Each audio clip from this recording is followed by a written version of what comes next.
Just to take it a bit further, Yeah. it's true that the GLA is showing leadership on climate change, and Alex's team is doing some excellent work. But at the same time, we have a mayor who doesn't talk about climate change very much. And when he does, he suggests that it's solar activity rather than human activity. So I'm curious about which advisors you think he ought to use rather than Piers Corbyn. So, I'm not sure I want to address that question, but I will. go on, please. Go on.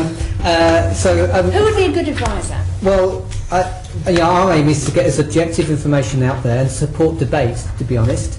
I mean, scientists are naturally sceptical, and I can tell you from working for a number of years in the Met Office Hadley Centre, they're a pretty, dry and sour and objective bunch.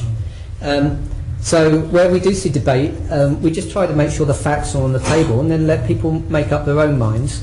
And we do see alarmism as well as scepticism, let's say. So it's a funny place to be, but often we're as much in reining in things are overstated as understated. And so beyond that, we don't have a national remit for communicating climate change, but we do many documentaries, radio interviews. Our government chief scientist, Professor Dan Julius Lingo, is often on the Today Show, and we engage as much as we can within our remit.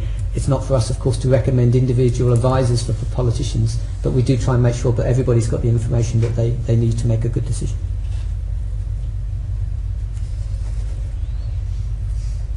Well, yeah. Are there any other views and opinions? I mean, here's an example.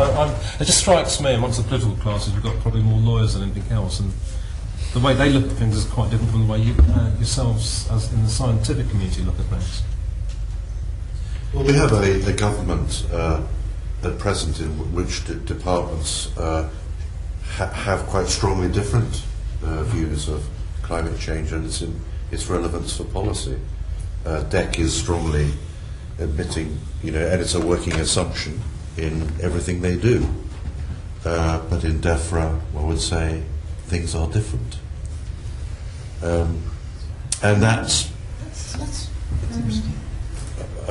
very, very different, yes. And rather than expand on that now, in public, as it were, I mean, that is a issue that researchers have to contend with. Nothing like an issue that local governments need to contend with. I mean, that's a far bigger issue for them, for feeling their way through these differences.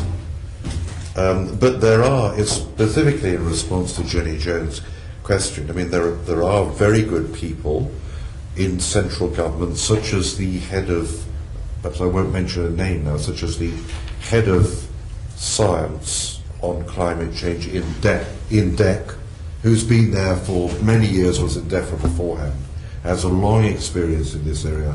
I think is probably one of the best people for the Mayor's office and the GLA people to be in touch with, and I'm sure that Alice Nixon will know him and works with him already.